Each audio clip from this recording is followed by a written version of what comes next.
Okay, so we looked at the standing waves and then we looked at how they are formed. So let's look a little bit at the mathematics of a standing waves. And for that, we need to be able to write waves that travel to the left or to the right. So here we have a wave that is traveling to the right. So this is the amplitude, and kx minus omega t is a wave that makes this a wave that travels to the right. This minus here makes it a wave that travels to the right. Remember, k is the wave number and is given by 2 pi over lambda. Omega is the angular frequency and is given by 2 pi times the frequency. So an equivalent wave traveling to the left is given by this expression here. The only thing that changes is this plus. This minus here makes it travel to the right. This makes it go to the left.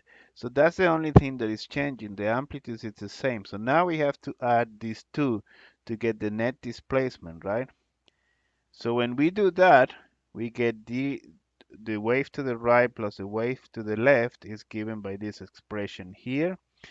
And so, and then we can use a trigonometry expression. We can use the fact that the sine of alpha plus beta is equal to sine alpha cosine beta plus sine beta cosine alpha.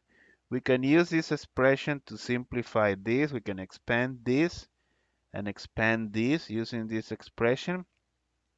So when we do that, what we are going to end up with is an expression in which the net displacement is just the net displacement d of xt is simply 2a, 2 times the displacement, sine of kx cosine omega t. This is the net displacement. So this function here goes in here.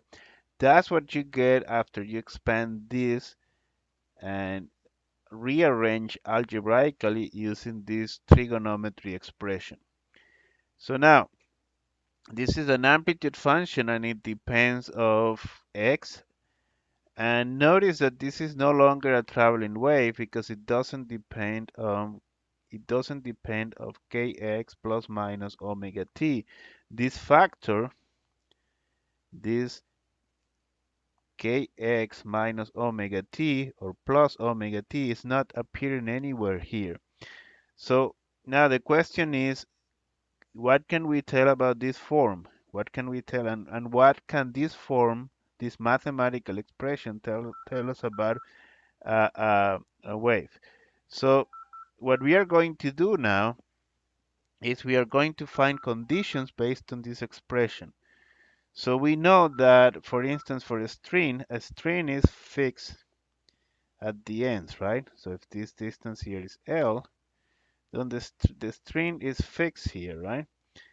So what we want then is to be able to, from this condition here, that these points are fixed, get conditions for our wave. So let's do that. So this is a string, and the string has this property. It's always going to be 0 here, right? It's always going to be 0 here because it is fixed here.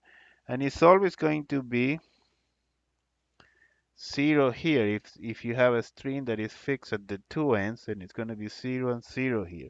So that gives you a condition that d of x t have to be equal to 0 for every t at x equals L.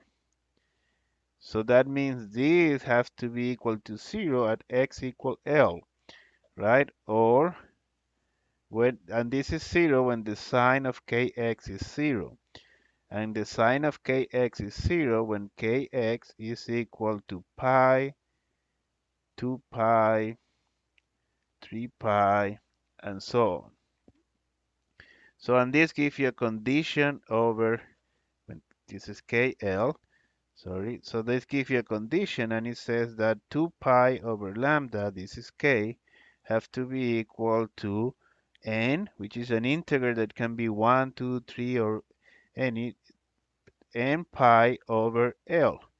Or canceling here, you get that lambda, it would be restricted to L over n. So these are the only possible values of lambda that we can have in our wave when it is a standing wave.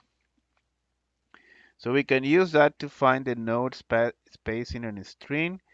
For instance, if we have a string that has a linear mass density of 5 grams per meter and the tension is 8 newtons and you have 100 hertz uh, wave amplitude standing wave, then what is the node spacing?